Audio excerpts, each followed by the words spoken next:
Bonjour à toutes et à tous et bienvenue dans cette nouvelle édition du JT de la rédaction de News Assurance Pro. Nous sommes le lundi 20 février, voici les titres.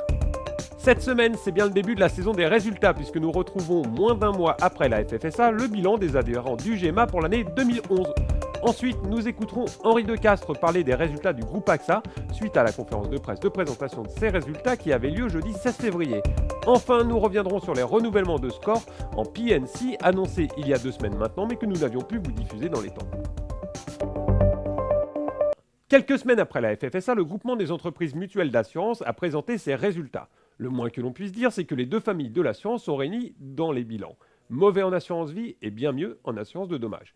Des propos recueillis par Yona Elawa et Lorraine Raymondi.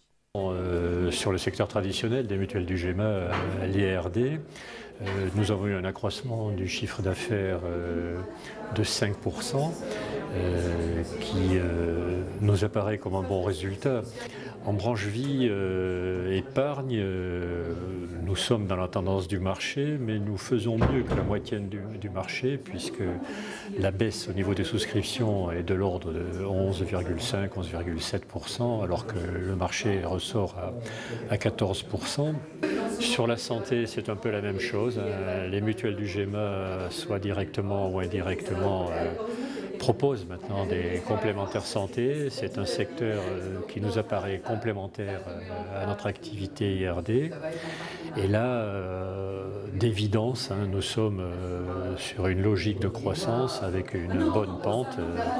Et je pense que le fait que nous soyons des mutuelles apporte une crédibilité à cette forme de produit, puisque traditionnellement c'était l'apanage des mutuelles. Et il y a quand même une certaine confiance dans le statut mutuel pour tout ce qui est le registre de la santé.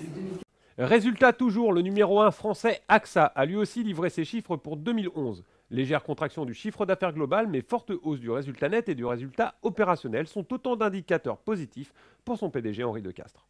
Résultat solide, un alignement aussi très bon avec ce que sont nos ambitions de moyen terme, ambition AXA, puisque ce que nous avons dit, c'est que nous voulions plus de sélectivité dans les pays mûrs, une accélération dans les émergents et une amélioration de l'efficacité dans l'ensemble de nos branches d'activité.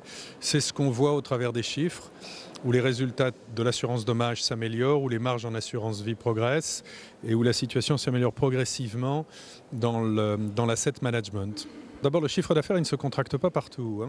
Il progresse assez vigoureusement en assurance dommage, en santé et en prévoyance, qui sont les segments d'activité dans lesquels nos marges sont les meilleures.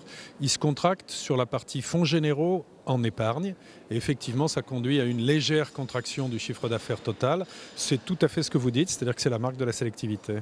Suite à un problème technique, nous n'avons pas été en mesure de réaliser le JT la semaine précédente. Voici donc la séquence revenant sur la campagne de renouvellement de SCOR P&C avec Victor Peignet. On a réussi des renouvellements qui à la fois confirment la vision qu'on avait au mois de septembre de l'évolution tarifaire, même si on aurait pu s'attendre à un peu mieux, je pense qu'elle est correcte et elle est solide. Et on ajoute à ça une croissance qui est intéressante puisqu'on va sortir une croissance de près de 14% du chiffre d'affaires. La croissance de 14% du chiffre d'affaires, il faut la relativiser dans la mesure où elle comprend 2 contrats un peu exceptionnels qui contribuent pour à peu près, je dirais, 60 millions d'euros de primes et également un mouvement stratégique que l'on a effectué en France puisque l'on a remplacé Groupama dans le GUE de la Réunion aérienne qui est pour nous un mouvement stratégique de positionnement à moyen terme sur le secteur aviation. Donc la hausse tarifaire que l'on observe au renouvellement, elle est intéressante, elle est de l'ordre de 2%.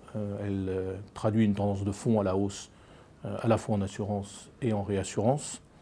Elle est plus marquée en traité qu'en spécialité. Ça s'explique par le fait que les spécialités sont probablement plus impactées par la crise que les affaires traitées traditionnelles et que de notre côté, on a eu une approche assez prudente de la tarification des affaires de spécialité, si bien que peut-être que notre évolution tarifaire estimée de ces affaires-là est assez conservative. Je vous propose maintenant de découvrir le programme de la semaine sur News Assurance Pro.